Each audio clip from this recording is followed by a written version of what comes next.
Bom dia, queridos. A paz do Senhor Jesus seja com cada um. Quero convidar você a abrir comigo a sua Bíblia no Evangelho de Lucas, no capítulo 15. Lucas, capítulo 15.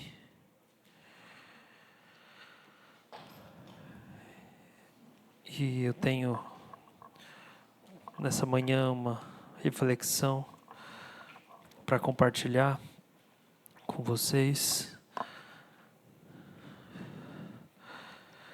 E é uma reflexão que inicia o nosso período de quaresma.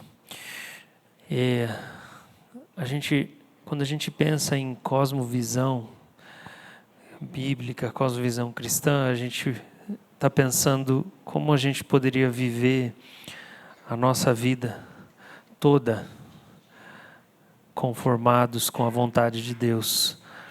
Como a gente pode pensar um mundo bom, existindo para Deus, direcionado para Deus. Isso desafia a gente para pensar, às vezes, sobre arte, arquitetura, música, vida doméstica, política e tantas outras coisas. E eu não sei quem de vocês tem o hábito de perceber as árvores da cidade, ou as flores, ou que cor que as ruas estão. Quem sabe, quem vê, quem enxerga as flores? Se você não enxerga as flores, você precisa aprender com Jesus. Porque Jesus fala para a gente olhar para os lírios do campo. Ele fala, olha para as flores, olha para as flores. Esse é um conselho do Senhor Jesus. E se você olha para as flores, você sabe que tem muitas árvores que estão cheias de flores roxas pela cidade. Já percebeu isso? Roxa e rosa, roxa e rosa. E quem sabe o nome da árvore que tem as flores roxas? Quaresmeira. Exatamente. Se você passar, por exemplo, na Mateus Leme, que é uma rua importante da nossa cidade, você vai ver muitas quaresmeiras ao longo da Mateus Leme. E eu acho emocionante observar que alguém na arquitetura da cidade pensou em colocar numa rua importante da cidade uma quaresmeira, para que pudesse lembrar a cidade da quaresma e desse tempo de arrependimento, porque roxo é a cor que a gente separa para lembrar da contrição. E daí, que coisa maravilhosa você poder pensar a arquitetura da cidade e as flores e as árvores para que elas possam atuar no nosso coração e lembrar a gente é tempo de arrependimento. A quaresmeira tem esse nome porque no tempo da quaresma ela fica roxa. E o roxo é a cor do arrependimento. Então você pensar que a cidade está falando com a gente. Não é maravilhoso isso? A cidade está falando com a gente. A cidade está falando, volta para o seu Deus. É você andar na rua e a cidade está falando, volta para o seu Deus. Você está só indo para casa, mas as árvores estão falando, como Salmo 19 diz, que o céu proclama a glória de Deus. Tudo que existe, a criação está falando com a gente. E a gente pode ser sábio, inteligente para organizar isso, né? E poder usar o arquiteto aí, nesse caso, usar a sua profissão, um agricultor usar a sua profissão, um florista para poder ajudar as árvores a discipularem a gente. Que coisa maravilhosa. E nessa manhã, se você não recebeu, faz um sinal que a gente vai entregar na sua mão a nossa cartilha. Algumas pessoas não receberam, o Rodolfo vai entregar aqui a nossa cartilha da quaresma, em que nós trazemos aqui algumas orientações para esse período, e a reflexão central é a parábola do Pai amoroso. Então, a partir ali de tudo que a gente vai construir nesse tempo de devoção individual, do seu tempo de oração, o coração da nossa reflexão esse ano na Quaresma é a parábola do Pai amoroso, e você pode depois ler isso mais em detalhes e tirar dúvidas se você tiver alguma dúvida. Eu quero meditar com vocês e na parábola do Pai amoroso, mas apenas em uma parte da parábola, que é a segunda parte da parábola. Davi, você recebeu minha mensagem? Está gravando? Ok, obrigado. Então, Lucas capítulo 15, eu vou ler a parábola, mas a gente vai focar na segunda metade. Vamos ler primeiro o versículo 1, fala assim: aproximando-se de Jesus, todos os publicanos e pecadores para o ouvir. Os fariseus e escribas murmuravam, dizendo: este recebe pecadores e come com eles. Então Jesus conta 3 parábolas, e a gente já vai para o verso 11. Jesus continuou: certo homem tinha 2 filhos, o mais moço deles disse ao pai: Pai, eu quero que o Senhor me dê a parte dos bens que me cabe. E o pai repartiu os bens entre eles. Acho interessante porque essa parábola, ela está apontando o pai como o nosso Pai Celestial, que tem filhos, e eu acho maravilhoso que essa parábola conta que o primeiro filho desvia através da vida de oração dele. É a vida de oração dele. É por meio da oração que ele desvia. Porque ele faz um pedido de oração. E quando o pai responde o pedido de oração, ele desvia. Jesus está contando a parábola para os fariseus. A gente viu no versículo de número 2, fariseus e escribas que estão murmurando. E são pessoas de muita oração. Parece que Jesus está querendo dizer que a nossa performance espiritual não protege a gente de se desviar. Os fariseus que tinham uma vida de oração tinham se desviado através da oração. Foi a conversa com o pai e o pedido para o pai. Pai, eu queria te fazer um pedido. Como quem está dizendo, você fala bastante com Deus, você pode desviar. Então esse filho chega e fala: pai, eu quero fazer um pedido. E o pai responde a oração. E o texto fala: o pai então repartiu os bens entre eles. Verso 13, passados não muitos dias, o filho mais moço, juntando tudo que era seu, partiu para uma terra distante e lá desperdiçou todos os seus bens, vivendo de forma desenfreada. E depois de ter consumido tudo, sobreveio àquele país uma grande fome, e ele começou a passar necessidade. Então foi pedir trabalho a um dos cidadãos daquela terra, e este o mandou para os seus campos, a fim de cuidar dos porcos. Ali ele desejava alimentar-se das alfarrobas que os porcos comiam, mas ninguém lhe dava nada.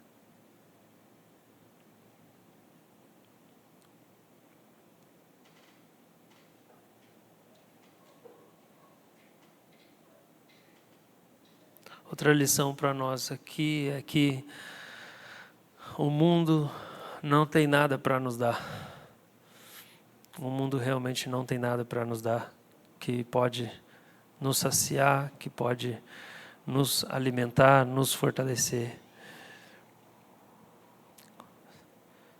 Se por meio de pedidos de oração Deus fizesse as coisas, todas as coisas que a gente quisesse, a gente acabaria no mundo. Mas o mundo não tem nada para nos saciar. E o texto fala que esse filho chega num ponto em que ninguém dava nada para ele. Ninguém dava nada para ele. E daí quando ele chega na escassez, versículo 17, fala que ele cai em si. Caiu em si. E ele disse: quantos trabalhadores de meu pai têm pão com fartura, e eu aqui estou morrendo de fome. Eu amo o versículo 18. Eu vou me arrumar. Arrumar o quê? O que ele tinha para se arrumar? Não tinha mais nada. Não tinha sobrado nada, mas ele fala, eu vou me arrumar. Deixa eu me arrumar, eu vou voltar para o meu pai. É muito importante a gente perceber que o filho pródigo, ele não está pensando na casa. A esperança dele não é a casa. Para um irmão desviado, talvez a esperança dele não seja a igreja. A esperança do filho aqui é, eu vou voltar para o meu pai, porque eu sei que o meu pai é misericordioso e ele vai me tratar como um escravo, eu vou ter mais comida do que se eu ficar aqui. Tem muita gente hoje fora da igreja que não tem esperança na igreja mais, eles não querem voltar para a igreja, mas eles sentem falta do pai, eles sentem falta de Deus, eles querem voltar para o pai, eles querem voltar para Deus, a igreja eles não querem mais. E ele fala, eu vou me arrumar, eu vou voltar para o meu pai. E ele dizer, pai, pequei contra Deus e diante do Senhor. Então ele prepara uma oração de arrependimento, ele faz um esboço, eu já sei o que eu vou orar, ele ensaia, é isso que eu vou falar. Ele está quase que desviando de novo pela performance da vida de oração. Verso 19. A gente vai ver que essa oração que ele ensaiou não vai ser nem necessária para ele se reconciliar com o pai, porque o pai não vai nem ouvir. Percebe como parece que na parábola Jesus está dizendo que a nossa confiança nos nossos atos de devoção, eles são desprezíveis, porque o principal foco dessa parábola não são os publicanos, não são os pecadores, não são os gentios. O foco são os fariseus e escribas que estão ali reclamando. Então Jesus despreza a primeira oração que o filho pródigo faz. E depois ele despreza a oração a oração de reconciliação, a oração de aceitar Jesus. Ele despreza também. Jesus está dizendo, não tem nada a ver com a sua devoção, a sua dedicação, o amor do Pai, ele é muito maior. E ele está pronto a desperdiçar essa misericórdia infinita deles, para que você possa voltar. E ele fica te esperando enquanto você está longe. Ele está tentando mostrar para esses fariseus quem é o Pai, porque esses fariseus que talvez foram filhos um dia, ou pelo menos eles se achavam filhos, porque eles estavam tão envolvidos na vida religiosa e espiritual, eles não têm uma visão do Pai, eles não veem Deus, eles não estão vendo Deus. Deus fugiu da visão, eles estão preocupados com a estrutura da igreja. Estão preocupados com as atividades do calendário, da festa da Páscoa, que não pode encostar, que não pode tocar, que não pode mexer. Eles estão preocupados com o funcionamento do sistema de fé. Eles não estão preocupados com o exercício da misericórdia. Eles não têm Deus em vista. Eles foram engolidos por alvos, por metas, por manter o controle da fé. Então o filho pródigo, ele ensaia uma oração. Eu já não sou digno de ser chamado seu filho, me trata como dos seus trabalhadores. E daí verso 20, então ele se arrumou e ele foi para o seu pai. Olha lá, de novo isso, né? O 18 e o 20. Ele se arrumou e ele foi para o pai. Ele queria encontrar o pai, porque ele queria um abraço. O filho pródigo volta porque ele quer um abraço. Ele quer carinho, ele quer afeto, é isso que ele quer. Ele quer ser amado. E, gente, todo mundo que está fora da igreja quer ser amado. Todo mundo que está longe de Deus quer ser amado. Todo mundo que está desviado quer ser amado. E Jesus está falando, é isso que as pessoas querem. As pessoas que estão longe do Pai, estão longe de Deus, estão longe de casa, elas querem ser amadas. E quando o filho pródigo vai voltar, ele só vai voltar porque ele quer ser amado, ele quer um abraço. Ele fala, eu vou voltar para o meu pai. Eu quero o meu pai, eu quero o pai de novo. E se a gente não diagnosticar isso, se a gente não enxergar isso, a gente também não enxerga a nossa missão. Porque a nossa missão é que as pessoas possam dizer, quando eu te encontro, eu encontro o Pai. Porque Jesus falava isso, quem me vê, vê o Pai. Quem me encontrou, encontrou o Pai. Se as pessoas estão, né? Uma vez eu vi essa figura, eu acho que ela é muito boa. Então eu vou usar ela. Você que tomou nesse copo, Igor?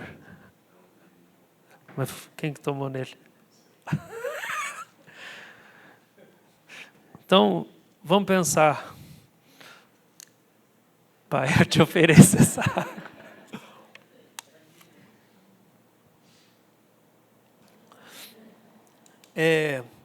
Vamos pensar que as pessoas estão com sede. Não vai adiantar a gente entregar o copo para elas.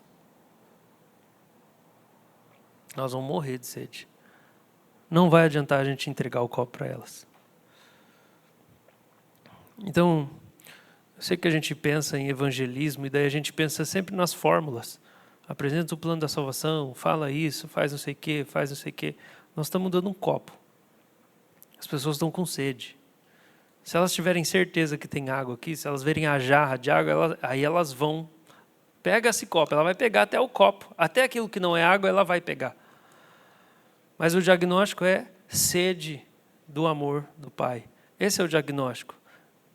O pródigo quer o Pai.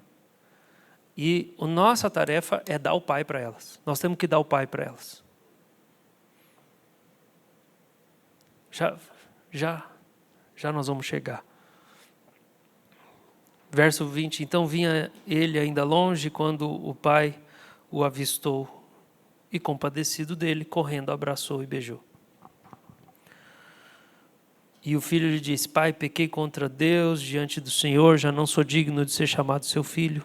O pai, porém, disse aos servos. Ou seja, o pai ignorou a oração. Ele deixou o menino falando com a mão e falou com o servo: vai lá. O menino voltou, traz depressa a melhor roupa, vista nele, põe um anel no dedo dele, a sandália nos pés. Tragam e matam o bezerro gordo, vamos comer e festejar, porque esse meu filho estava morto e reviveu, estava perdido e foi achado, e começaram a festejar. Pronto, agora entra o problema da igreja. É da agora, é daqui para frente. Esse é o nosso problema e é disso que a gente está propondo se arrepender no tempo da quaresma. É da postura do irmão que não se importou com quem estava precisando encontrar o Pai. Porque essa aqui é a igreja.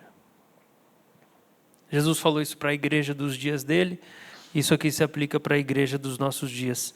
Ora, o filho mais velho estava no campo, e quando voltava, ao aproximar-se da casa, ouviu a música e as danças. Então, o que era o campo? O que era o campo? O campo era o campo do pai. O filho mais velho estava no campo de quem? Do pai. Quer dizer o quê? Quer dizer que o filho mais velho é o crente que está na obra de Deus. O filho mais velho é o crente que está trabalhando para Deus. Ele está comprometido com a igreja, ele está envolvido com o ministério de aconselhamento, de intercessão, ele lidera a célula, ele dá aula, cuida das crianças, canta no louvor. Ele está no campo, ele está trabalhando na obra do Pai. É o filho mais velho. Então ele está ocupado com o serviço. E daí quando ele volta, ele ouve música. Ele fala assim: ué, que festa é essa? Chamou um dos empregados e perguntou o que era aquilo. Era esquisito para ele festejar. Era estranho ter uma festa na igreja. E ele informou, o seu irmão voltou e, por tê-lo recuperado com saúde, seu pai mandou matar o bezerro gordo.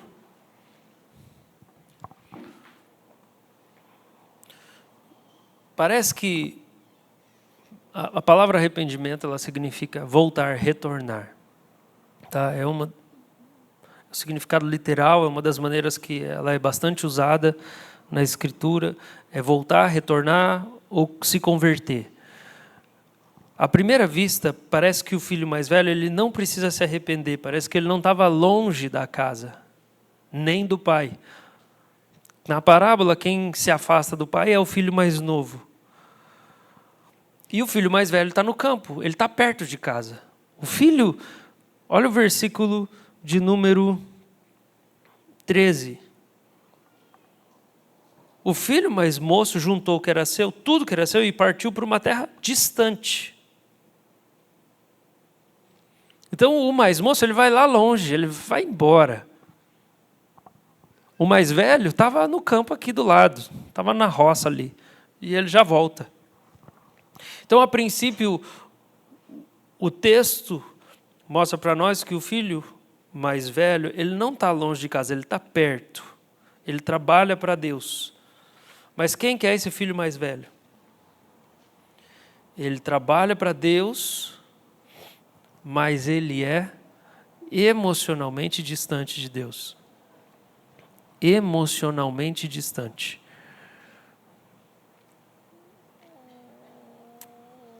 É possível,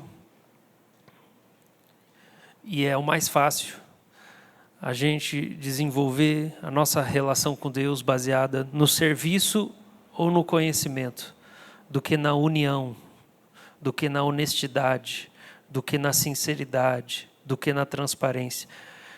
Então, distância emocional significa que existe pouca conversa, existe pouca honestidade, existe pouca confidência.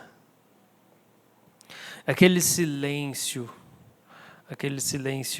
que preenche a casa, sabe? O silêncio que preenche o casamento, o silêncio que preenche o ambiente da família. Chega no fim do dia, oi, tudo bem? Mas ninguém conversou de verdade, ninguém sabe como o outro está, o que está acontecendo, ou você nem tem alguém para falar. Ou você se sente só, existe um silêncio, você se sente só, talvez tem tanta coisa que você está sentindo, mas você não tem ninguém para falar, ou ninguém que pergunte como você está, ou ninguém que tenha tempo para te escutar, você não tem um amigo para ouvir você. Isso é distância emocional. O filho mais velho, ele é o crente que trabalha para Deus, ele é o crente que estuda a palavra de Deus, mas ele é emocionalmente distante de Deus. Não há conversa honesta, não há transparência. E ele pode até orar bastante. Igual o filho mais moço, só que Jesus está, até a oração aqui, para Jesus ela não tem mais resolução, ela não tem mais poder aqui nessa parábola. Porque não é você falar com Deus, não tem a ver com você ficar falando com Deus. Tem a ver com uma honestidade, tem a ver com uma sinceridade, tem a ver com uma transparência, com você ser você junto de Deus. É você ser você mesmo diante de Deus, você não ter medo de Deus, não ter vergonha de Deus. Porque esse filho aqui, ele encontra o pai, ele trabalha com o pai, mas ele está escondido. Ele vive escondido dentro daquela casa e por trás daquele campo. Aquele ministério é um lugar de esconderijo. A obra de Deus é um lugar onde Ele esconde todo o sentimento de rejeição, de frustração, de que Ele não é visto, Ele não é ouvido. Essa parábola é sobre o arrependimento dos bons. Essa parábola é sobre isso. É o arrependimento dos bons. É as pessoas boas que a gente pensa que não precisam se arrepender. E Jesus está falando, os bons precisam se arrepender. Porque eles estão confiantes de todas as virtudes morais e dos atos de bondade, e eles estão se privando de trazer a sua solidão emocional para Deus. Eles estão se privando de trazer o seu sentimento de rejeição para Deus. Porque esse cara aqui, ele vai falar, ele vai parecer um menininho assim, no final das contas, que faz tudo certo, mas se você nunca deu uma festinha para mim, papai, você nunca matou um bichinho para mim, papai, você nunca. E ele fica emburrado. E o que é isso? Isso é um coração que está machucado. É um coração machucado. E isso aqui é o nível mais profundo de arrependimento. É quando você é honesto bastante para dizer para Deus, Deus, eu não me sinto amado. Deus, eu estou me escondendo atrás da minha função de filho que fez tudo certo e não se desviou. Eu estou me escondendo atrás do meu trabalho na obra, porque eu vou para o campo e eu faço. Deus, eu quero dizer que eu estou me escondendo. Pai, eu quero dizer que eu estou me escondendo. Quando você não se arrepende nesse nível, quando você não traz para Deus o seu sentimento de inadequação, de rejeição, de pequenez, de eu falhei, eu sou falido, eu preciso que o Senhor me abrace, me dê colo, Pai. Quando você não faz isso, você vive em rivalidade com as outras pessoas. Você vive brigando com as pessoas da sua casa, tudo você pega no pé de todo mundo, você reclama, você fala mal dos outros, porque você não está arrependido. Você não está arrependido.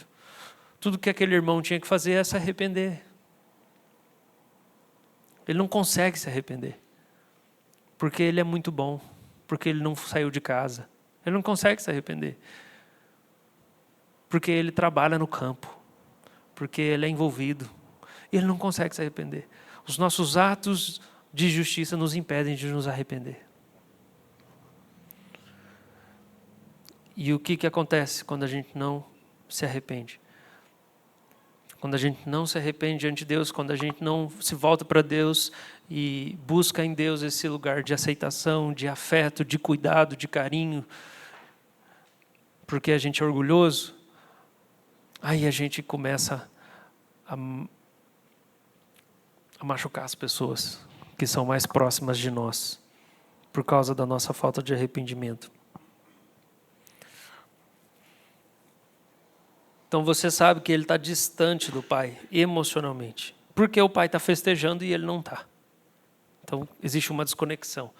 A mesma coisa que faz o pai fazer uma festa, faz ele ficar com raiva. Quer dizer o quê? Eles estão muito distantes. Eles vivem no mesmo ambiente.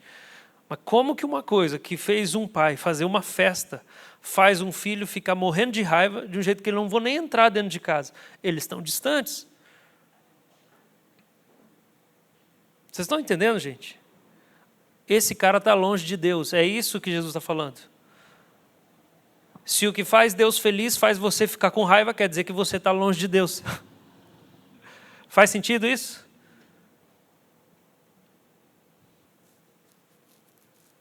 Se Deus hoje pede para você que você precisa se aproximar de alguém, que você precisa buscar reconciliação com alguém, que você precisa pedir perdão, que você tem que se esforçar para reconstruir uma relação que foi destruída em 2025. E Deus fala, agora você tem que ir lá atrás. Vai atrás. Dá o primeiro passo. Vamos lá, muda a sua postura. E você fica bravo com Deus e você fica com raiva, quer dizer que você está longe de Deus.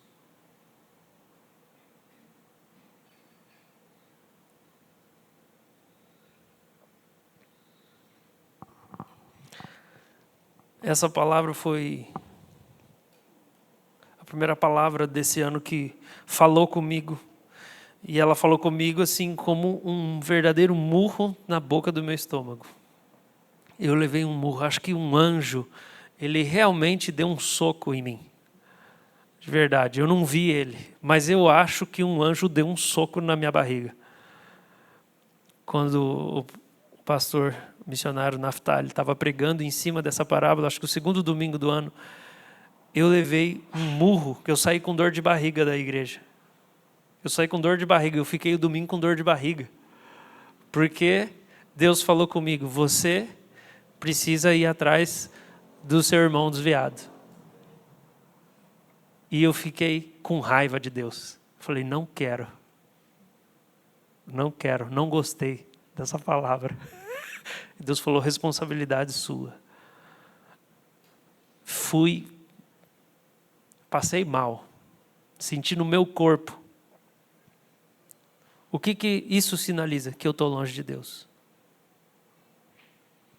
Quando a palavra que Deus fala para mim, que é uma coisa que Ele quer, me causa mal-estar, me faz mal, eu sofro com a vontade de Deus, quer dizer que eu estou longe de Deus. Como é que uma coisa que Deus gosta eu odeio? Quer dizer que eu estou longe dEle. Quer dizer que o que Ele gosta eu não gosto. A gente está distante. Eu preciso me aproximar dEle para eu então desejar o que Deus deseja.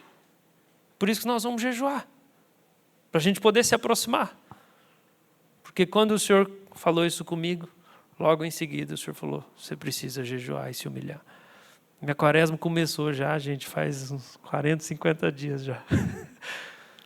E daí o meu coração começou a mudar. Falei, não posso ser assim. Não posso. O que Jesus gosta, eu tenho que gostar. O que o meu pai quer, eu preciso querer. A culpa não está em Deus. Deus não está errado. Eu que estou. Só que eu percebi que isso não era um ensino só para mim. Isso é um ensino para a igreja. Isso é um ensino para todos nós. Porque a parábola é sobre crentes, aqueles que já se consideram crentes. Verso 30. O que vai distanciar o filho mais velho do pai? Olha o verso 30. Vamos ler o 28, que a gente parou no 27. O filho mais velho se indignou, não queria entrar. Então ele ficou com raiva, ele não queria entrar na festa. Saindo, porém, o pai procurava convencê-lo a entrar. Mas ele respondeu ao seu pai, faz tantos anos que eu sirvo o Senhor e nunca transgredi um mandamento seu, mas o Senhor nunca me deu um cabrito sequer para fazer uma festa com os meus amigos. Mas quando veio esse teu filho, que sumiu com os bens do Senhor, gastando tudo com prostituta, o Senhor mandou matar um bezerro gordo para ele. O que distancia o filho primogênito do pai? É essa expressão aqui, verso 30. Esse teu filho. Isso aqui é o que separa esse crente de Deus. É essa frase, esse teu filho. Que ele está dizendo, ele não é mais meu irmão.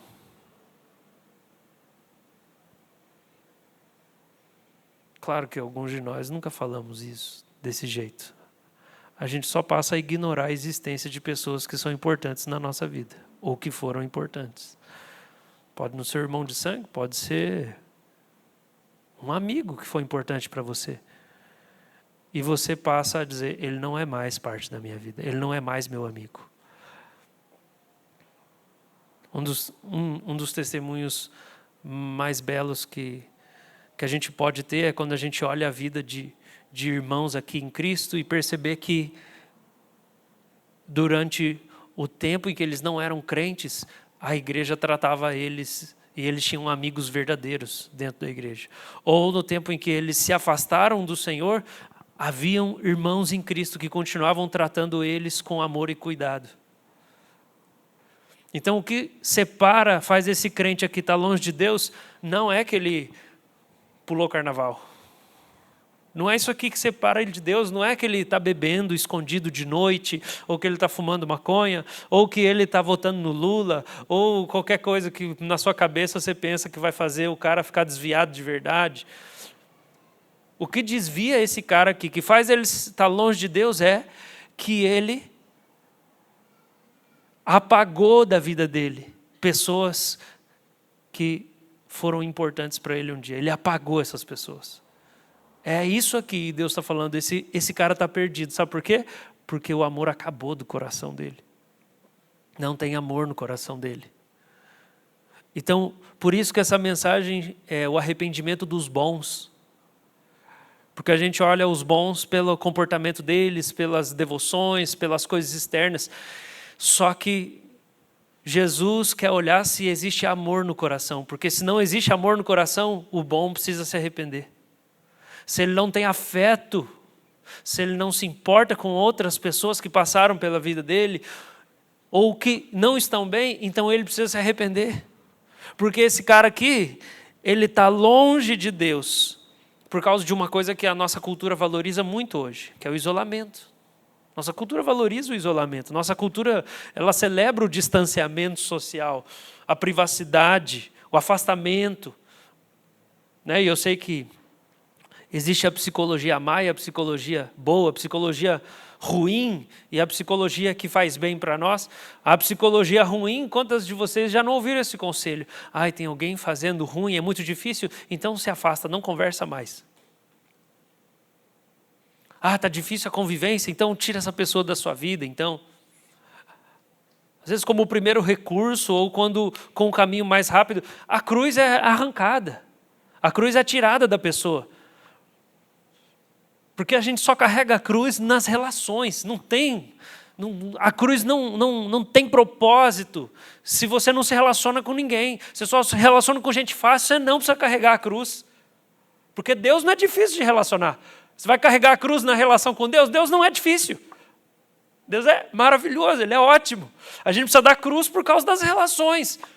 E daí se a gente abraça o conselho da má psicologia, de, essa pessoa é difícil, tira ela, está te fazendo mal, tira ela. Que hora que você vai carregar a cruz? Se não for na hora para você amar alguém que é difícil, se não for na hora de você perdoar alguém que te fere, se não for na hora de você não desistir de um relacionamento que é custoso para você, de um crente que desviou e você, eu não vou desistir dessa pessoa, vou continuar conversando com ela, vou continuar amigo dela, vou continuar orando por ela, eu vou chamar ela para sair. Não, mas ela está andando com quem me odeia, ou odeia Jesus, agora odeia a Bíblia, ou odeia a minha igreja. Carregar a cruz eu vou continuar, eu não vou desistir. Porque esse cara aqui é o crente que não desviou. E ele falou assim, esse cara aqui não merece ser recebido de volta, porque olha o tanto de coisa que ele fez quando ele estava desviado. Eu nem sei se ele está arrependido mesmo, de verdade. Eu não sei se ele voltou a acreditar na Bíblia. Eu não sei se isso, aquilo. Será que ele ainda não está saindo com umas prostitutas? Deu tempo, nós temos que esperar o tempo. Daí, quem sabe, eu vou abraçar ele e celebrar.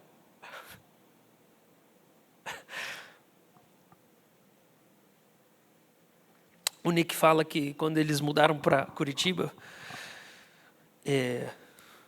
como ele estava associado ao Randy Clark, tinham várias igrejas aqui que estavam assim, olha só,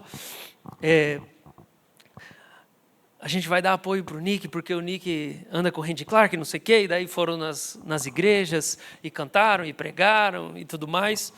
E aquelas promessas de vamos ajudar financeiramente o trabalho, vamos apoiar o ministério, o trabalho com as mulheres em prostituição e etc, etc, etc. E daí ele disse que uma noite ele tinha que ir ministrar, louvor e pregar numa igreja grande. E uma amiga que eles fizeram na rua falou assim, eu não quero ir para a avenida hoje, eu não quero fazer programa. Por favor, deixa eu fazer alguma coisa com vocês. Eles falaram, vamos, a gente vai na igreja. Ela falou, tá bom, eu vou, eu só não quero ir para a rua hoje, eu não estou bem. E daí eles levaram ela, com a roupa que ela estava, eu não sei se já estava na rua ou não, mas com a roupa que estava. E daí sentou na primeira fileira. E daí disse que ele estava lá ministrando a adoração e ela estava chorando, caída no chão lá, babando e prostrada diante do Senhor. E os irmãos só olhando assim. Exatamente a cena de Jesus na casa do fariseu Simão e a prostituta ali chorando aos pés dele. E não recebeu apoio de nada, não recebeu ajuda de nada. Porque talvez possa ter pensado, essa adoração não é verdadeira, olha só a roupa que essa mulher usa. Eu não sei o que na sua cabeça você pensa. Qual é o pensamento que faz você invalidar a relação de alguém com Deus ou a busca de alguém com Deus? Eu não sei o que você pensa, não, isso aqui não é de verdade, porque... mas a pessoa faz tal coisa, como é que ela tem uma relação com Deus? Mas olha a roupa que usa, mas olha o que posta no Instagram, mas olha o que não sei o quê. Mas esse é o coração do filho mais velho. Ele não consegue celebrar o pequeno movimento que alguém está fazendo. A vida inteira da pessoa está um caos, mas ela faz um movimento que não pode ser desprezado. O Henri Nouwen escreve assim no livro A Volta do Filho Pródigo, ele fala assim, a própria raiva do filho mais velho o impede de aceitar esse patife de volta, como seu irmão. Com as palavras, esse teu filho, ele se distancia do seu irmão e também do seu pai. O filho mais velho não tem mais um irmão e nem tem também mais um pai. Ambos passaram a ser estranhos para ele. Para o seu irmão, um pecador, ele olha com desprezo. E para o seu pai, com receio. O filho mais velho está perdido. Tornou-se um estranho em sua própria casa. Não há comunhão. Todo relacionamento é permeado pela escuridão. Estar com medo ou mostrar desprezo? Ter de submeter-se, que é o que ele fala para o pai, eu sempre me submeti. Ter de submeter-se ou ter de controlar? Ser um opressor ou uma vítima? Essas são as opções para aquele que fica fora da luz. Os pecados não podem ser confessados. O perdão não pode ser obtido. Não pode existir a reciprocidade do amor. A verdadeira comunhão tornou-se impossível. Henri Nouwen continua e ele fala assim, eu conheço a dor dessa categoria. Eu sei o que é estar no lugar do filho mais velho. E ele fala, nesse lugar de sombra, tudo perde a espontaneidade. Tudo se torna suspeito, constrangedor, calculado, cheio de segundas intenções. Não há mais confiança. Cada pequeno passo de alguém requer uma retribuição. Cada pequena observação de alguém pede uma análise minha. O melhor gesto tem de ser medido. Essa é a patologia da escuridão. Eu não consigo me perdoar e não consigo me sentir amado. Por isso mesmo não posso sair do terreno da minha raiva. Vocês estão entendendo, gente? Ele não tem relação com ninguém. Nem com o irmão e nem com o pai. Percebe? Ele é longe do pai e quando o irmão volta, ele também está longe do irmão. Esse cara aqui precisa de arrependimento. Entenda o que eu vou dizer agora. Olha para mim, no nome de Jesus. Com todo carinho e cuidado. Existe um tipo de isolamento que é pecado. Às vezes a gente se sente só por causa de nós mesmos. É o nosso orgulho, é um remorso, é a ofensa que vai acumulando, é um espírito tão crítico que ninguém serve para a gente confiar. Ninguém pode ser nosso amigo, ninguém vai nos entender, ninguém pode participar da nossa vida. E daí a gente termina igual esse cara aqui. Ele está nas sombras, ele está afastado de tudo. Ele está afastado de todo mundo, ele está longe de Deus, ele não tem comunhão.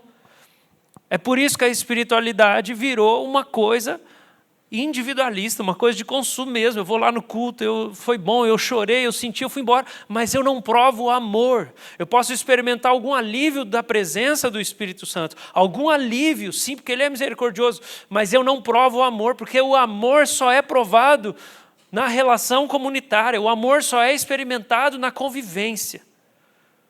Esse crente não conhece amor.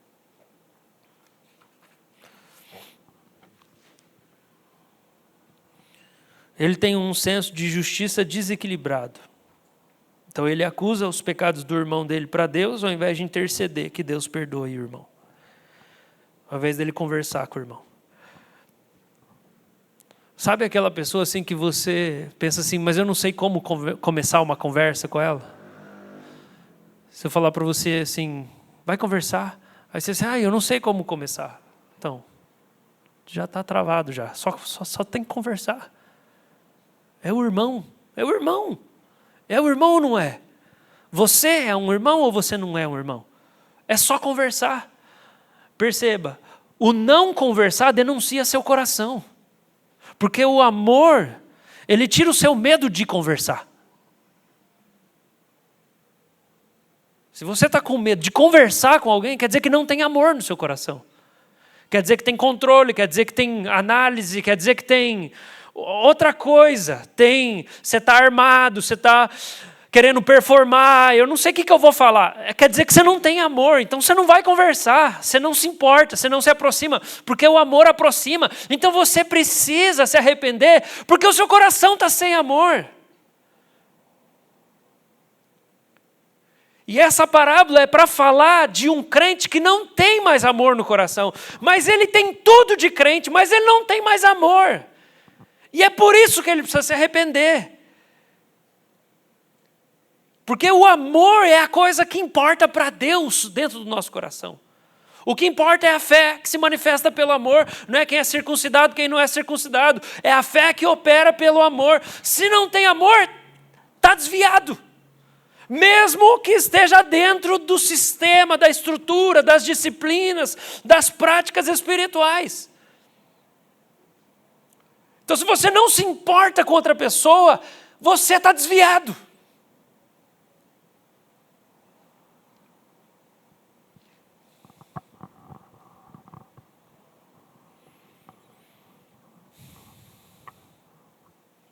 Abre comigo em Miqueias 7, 18, lá no final do Antigo Testamento.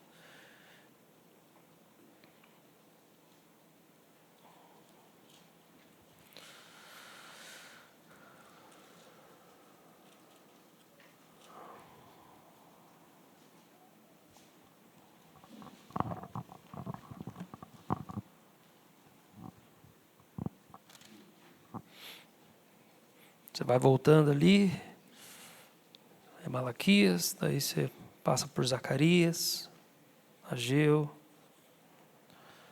Sofonias, Abacuque, Naum, chega em Miqueias. Miqueias 7, 18. Olha o que está escrito em Miqueias 7, 18. Quem é semelhante a ti, ó Deus, que perdoas a iniquidade e te esqueces da transgressão?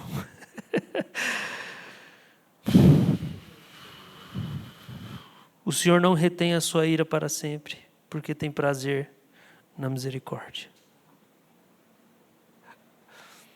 Por que que o filho mais velho está desviado? Por que que ele está longe de Deus? Porque ele não tem prazer nenhum em exercer misericórdia.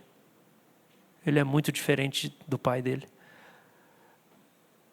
Ele não é compreensivo, ele não quer acolher, ele não quer abraçar. Ele quer ficar bravo. O texto fala que ele fica indignado, ele fica com raiva, ele fica bravo, fica do lado de fora da festa. O pai dele tem prazer na misericórdia. O pai dele perdoa a iniquidade. Está vendo que ele está desviado? Gente, presta atenção aqui. Eu estou querendo chamar você para perceber que estar desviado não é parar de frequentar culto. Estar desviado não é parar de fazer oração. Estar desviado não é fazer coisas imorais. Estar desviado é você não ter misericórdia no seu coração por pessoas que precisam de misericórdia. Ou melhor, todas as pessoas precisam de misericórdia. É, na verdade, ter misericórdia na hora que a pessoa precisa.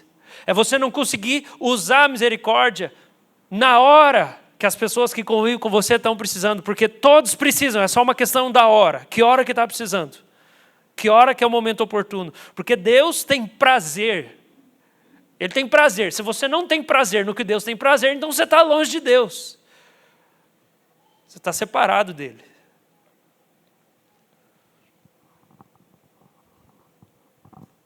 Então pensa que o coração de Deus está querendo ter misericórdia. Pensa que o coração de Deus está querendo perdoar. Pensa.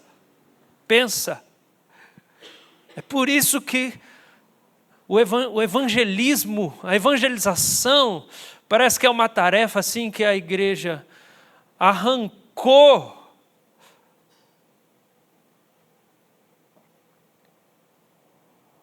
da vida normal cristã. Parece que é uma coisa para quem é um evangelista, quem é um missionário, quem é não sei o que lá, alguns evangelizam. Eu só vou ser crente. Mas não tem como você ser crente e não querer mostrar misericórdia. Então você não está sendo. Não tem como.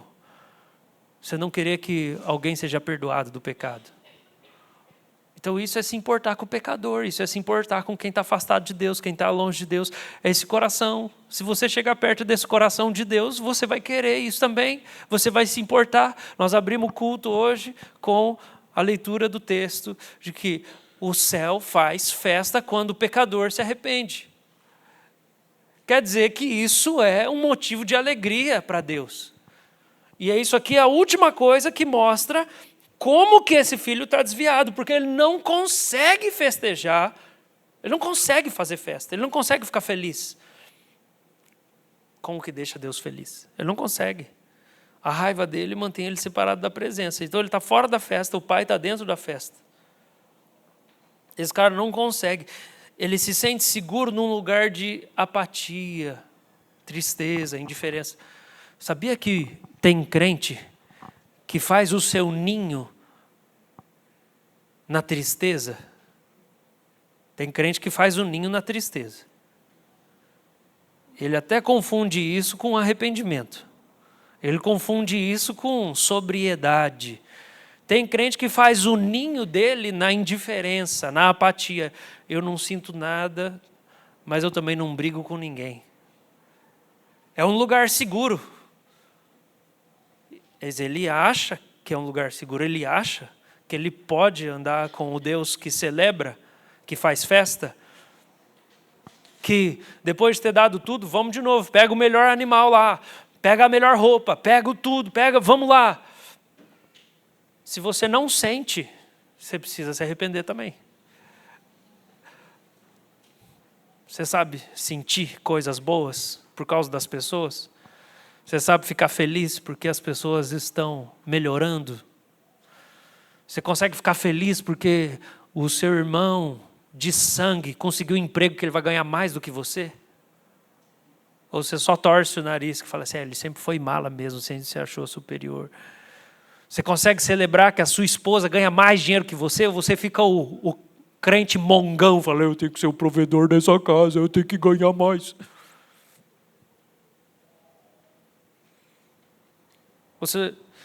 Esse cara aqui, ele está desviado porque ele não consegue ficar feliz. Ele não consegue ficar feliz.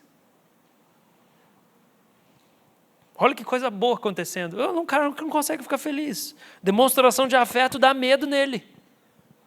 Não demonstra muito sentimento perto de mim. Não fica muito feliz aqui perto de mim, não. O carmito dá arrepio na pessoa.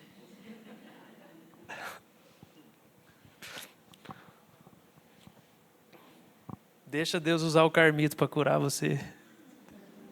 Talvez primeiro você vai sair com dor de barriga do culto naquele dia. Que vai te desafiar, você vai ver.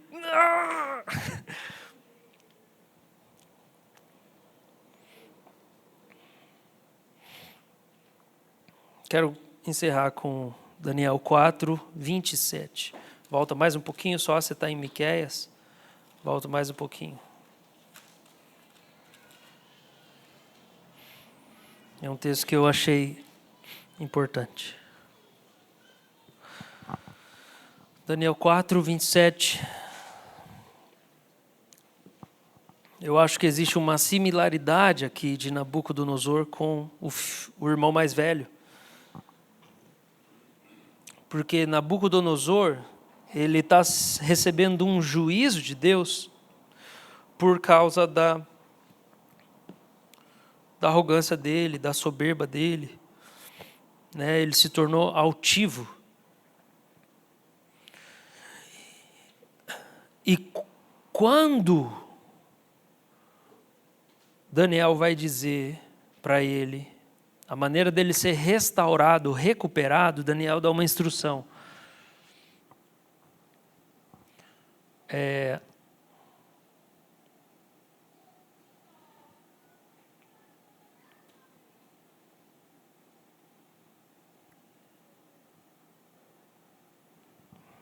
Vamos pegar a palavra, a profecia.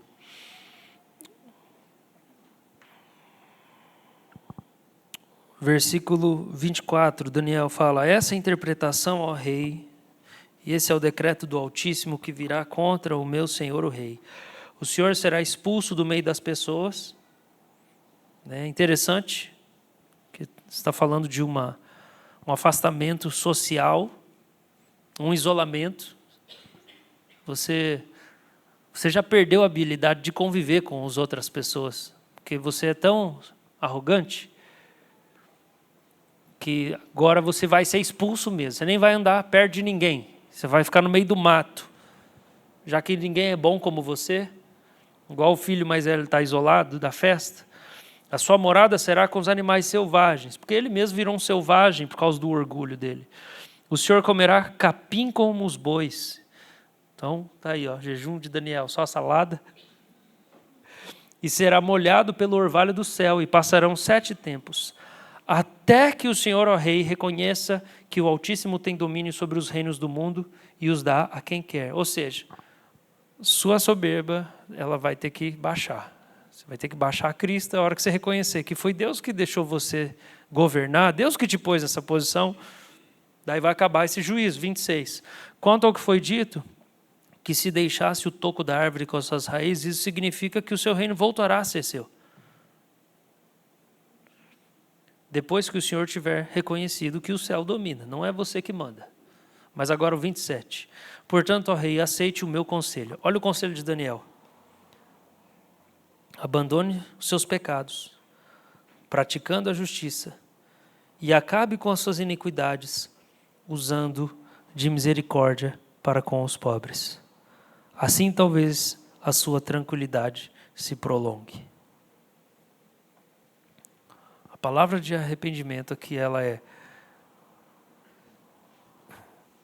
deixe os seus pecados e pratique a misericórdia com os pobres. É o exercício da misericórdia.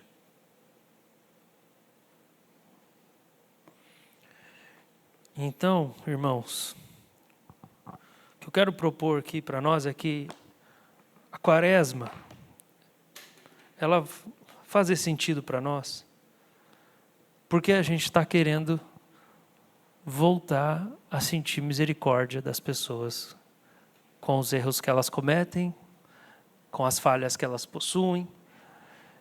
E esse exercer misericórdia se aplica para todas as relações. Se aplica para o seu casamento, se aplica para os irmãos da igreja, se aplica para a família, se aplica para o lugar do trabalho. E é por isso que nós vamos jejuar nesse mês, nesses 40 dias, porque a gente não quer ficar igual o irmão mais velho. Nós queremos aprender a receber as pessoas, nós queremos perdoar as pessoas, nós queremos ter misericórdia, nós queremos ser igual ao Pai, e nós queremos aprender a viver felizes. Que a falta de misericórdia faz a gente ser rabugento.